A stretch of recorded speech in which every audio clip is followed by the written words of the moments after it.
Iran के अंदर ही network बनाकर कैसे मोसाद ने उसे पहुंचाया नुकसान। इसराइल के ईरान पर हमले की शुरुआत के बाद सामने आए कई रिपोर्ट से संकेत मिलता है कि युद्ध का मोर्चा आसमान में नहीं बल्कि जमीन में भी पहले से ही खुल चुका था। काफी समय से ईरान में गहरी खुफिया और ऑपरेशनल घुसपैठ के जरिए इसराइल ये तैयारी कर रहा था। हालांकि ईरानी अधिकारी पहले भी ये आशंका जता चुके हैं कि इसराइल ईरानी सुरक्षा बलों में घुसपैठ कर सकता है, लेकिन इस पूरे घटनाक्रम में इसराइल की खुफिया एजेंसी मोसाद की भूमिका का आकलन करना आसान नहीं है।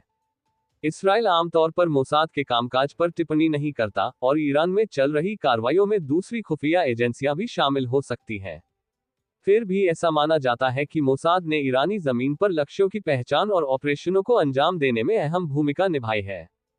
कई मीडिया रिपोर्ट्स और कुछ इस्राएली अधिकारियों की टिप्पणियों से साफ होता है कि ईरान के भीतर एंटी सबमरीन सिस्टम, मिसाइल गोदाम, कमांड सेंटर्स और चुनिंदा लोगों को निशाना बनाकर एक साथ और बेहद सटीक हमले किए गए। ईरान के अंदर खुफिया क्षमताओं को भी भारी नुकसान।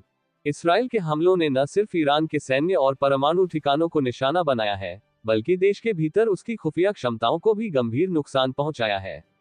इसका असर यह हुआ है कि ईरान के नेताओं और सैन्य कमांडरों के बीच भ्रम और हैरानी की स्थिति बन गई है। ऐसे हालात में हमलों के 5वें दिन इस्लामी रिवॉल्यूशनरी गार्ड की ओर से जारी एक आधिकारिक सूचना ये दिखाती है कि सरकार में उच्च स्तर पर खुफिया जोखिमों को लेकर गंभीर चिंता है। इस सूचना में अधिकारियों और उनकी सुरक्षा टीमों को चेतावनी दी गई है कि वे किसी भी कम्युनिकेशन नेटवर्क से जुड़ी डिवाइसेस जैसे मोबाइल फोन, स्मार्ट वॉच या लैपटॉप का इस्तेमाल न करें।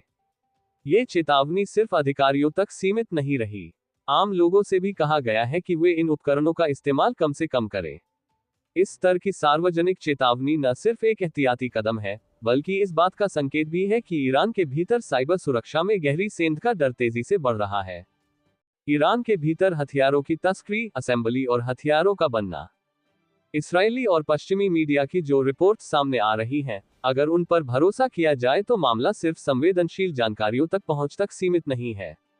ये रिपोर्ट्स इस बात की ओर भी इशारा करती हैं कि इसराइल ने ईरान की जमीन पर ही आक्रामक हथियारों के निर्माण और तैनाती के लिए एक संगठित सिस्टम तैयार कर लिया है। कथित तौर पर लंबे समय तक चलाए गए इन ऑपरेशनों को स्थानीय एजेंटों के नेटवर्क, उनके लिए बनाए गए कवर ट्रांसपोर्ट सिस्टम और आधुनिक तकनीकों के इस्तेमाल से अंजाम दिया गया। माना जाता है कि हालिया हमलों की नींव इन्हीं तैयारियों पर रखी गई थी। सैन्य मामलों पर नजर रखने वाले पोर्टल, द वॉर जोन और दूसरे सोर्सेज की रिपोर्ट्स में दावा किया गया है कि इसराइल ने तस्करी के तरीकों के जरिए, जैसे इराक से गुजरने वाले ट्रकों के सामान, व्यावसायिक कंटेनरों और यात्रियों के सूटकेसों में अलग अलग हिस्सों में छिपाकर संवेदनशील ड्रोन और मिसाइल उपकरणों को धीरे धीरे ईरान के भीतर पहुंचाया। इन उपकरणों में electronic fuse, advance electro optical कैमरे, लिथियम बैटरियां, हल्के इंजन, जीपीएस आधारित गाइडेंस सिस्टम और सुरक्षित कम्युनिकेशन डिवाइस शामिल थे।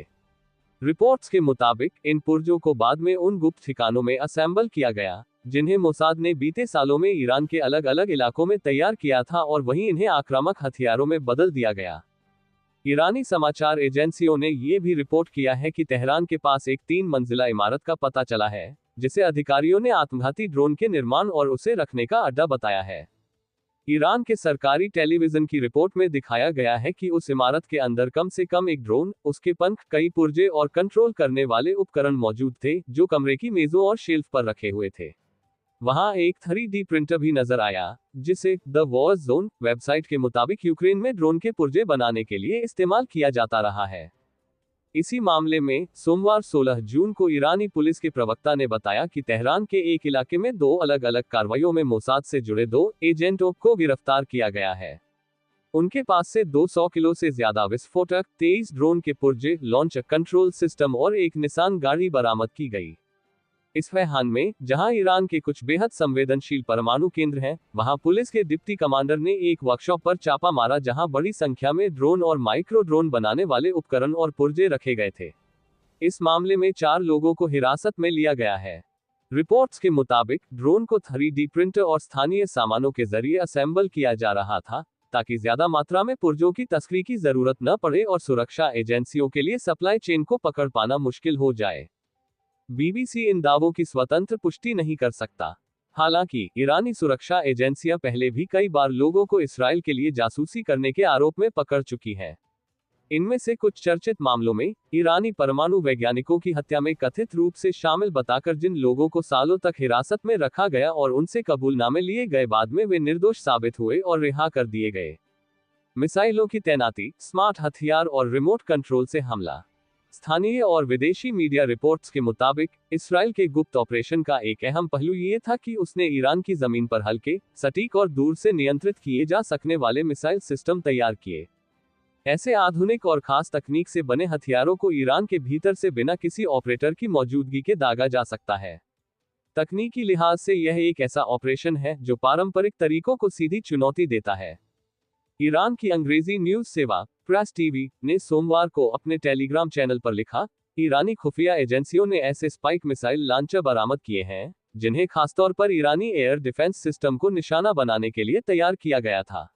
ये सिस्टम इंटरनेट ऑटोमेशन और रिमोट कंट्रोल से लैस थे। चैनल के मुताबिक इस सिस्टम को मोसाद के एजेंटों की तरफ से संचालित किया जा रहा था। स्पाइक मिसाइल लॉन्चरों की तस्वीरों से पता चलता है कि उन्हें किसी गाड़ी या ड्रोन पर नहीं लगाया गया था, बल्कि जमीन पर ट्राइपॉड पर कैमोफ्लाज कवर के साथ तैनात किया गया था। ये launcher electro optical guidance system, अत्याधुनिक कैमरों और सैटेलाइट कम्युनिकेशन एंटेना से लैस थे, जिससे उन्हें दूर से कमांड मिलती थी। इसराइल की तरफ से रिमोट कंट्रोल हथियारों के ईरान में इस्तेमाल का रिकॉर्ड पहले भी रहा है। नवंबर 2020 में ईरानी अधिकारियों ने बताया था कि ईरान के परमाणु कार्यक्रम से जुड़े एक बड़े वैज्ञानिक की हत्या ऐसे ही एक रिमोट कंट्रोल हथियार से की गई थी, जो एक पिकअप वैन पर लगाया गया था और इस वारदात के समय कोई हमलावर मौके पर मौजूद नहीं था। हमले और एयर डिफेंस को नाकाम कर देना।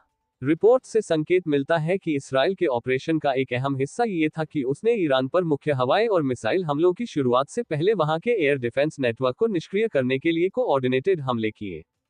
इस रणनीति में कई तरीके एक साथ इस्तेमाल किए गए, जैसे छोटे आत्मघाती ड्रोन, ईरान की जमीन पर तैनात गाइडेड मिसाइलें और इलेक्ट्रॉनिक वॉरफेयर। इनका सामूहिक मकसद था ईरान के रडार सिस्टम को नाकाम करना, डिफेंस मिसाइल लॉन्च प्लेटफॉर्म को तबाह करना और इसराइली हमले के लिए सेफ कॉरिडोर बनाना। सैन्य मामलों पर केंद्रित वेबसाइट्स के मुताबिक ऑपरेशन की शुरुआत में छोटे और हल्के क्वाडकॉप्टर जैसे ड्रोन और माइक्रो ड्रोन का एक ग्रुप एक साथ एक्टिव किया गया। माना जाता है कि ये ड्रोन बीते महीनों में कई इलाकों में पहले से छिपाकर रखे गए थे। टारगेटेड किलिंग और कमांड सिस्टम को नुकसान पहुंचाना। इसराइल के ऑपरेशन का एक और अहम पहलू ये था कि उसने ईरानी सेना और रिवॉल्यूशनरी गार्ड की फैसले लेने वाली व्यवस्था को कमजोर करने के लिए कमांड से जुड़े अहम लोगों को निशाना बनाया। रिपोर्ट्स के मुताबिक मोसाद और उसकी सहयोगी टीमों ने जमीन से जुड़ी खुफिया जानकारी और स्मार्ट हथियारों की मदद से इसराइल की योजना के मुताबिक कमांड सिस्टम को तोड़ने, आदेशों की कड़ी में रुकावट डालने और ईरान की सैन्य तैयारी को धीमा करने की कोशिश की। ऑपरेशन की शुरुआत में कुछ हमले सैन्य अड्डों या मिसाइल प्लेटफॉर्म पर नहीं, बल्कि ऊंचे पदों पर बैठे अधिकारियों के घरों या दफ्तरों पर किए गए। मीडिया रिपोर्ट्स के मुताबिक ये हमले स्पाइक मिसाइलों से ईरान के भीतर से किए गए। ये मिसाइलें लाइव कंट्रोल के जरिए इमारतों के अंदर मौजूद इंसानों को भी सीधे निशाना बना सकती हैं। खुफिया जानकारी के जरिए कमांडरों को निशाना बनाया गया। सबूत बताते हैं कि इसराइल की खुफिया तैयारी सिर्फ हमले से पहले तक सीमित नहीं थी, बल्कि हमलों के दौरान भी ईरान के बड़े सैन्य अधिकारियों को निशाना बनाया जाता रहा।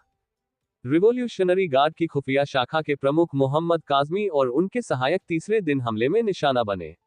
वहीं शुक्रवार को मारे गए एक कमांडर की जगह जो अफसर नियुक्त हुए थे, सिर्फ 4 दिन बाद उनकी भी हत्या कर दी गई। अमेरिकी थिंक टैंक हडसन इंस्टीट्यूट की एक रिपोर्ट में कहा गया है कि इसराइल की ये पूरी रणनीति कई साल की तैयारी का नतीजा है, जिसमें लगातार जानकारी जुटाना, रियल टाइम निगरानी करना और तय लक्ष्यों पर अंदर तक पहुंचना शामिल था।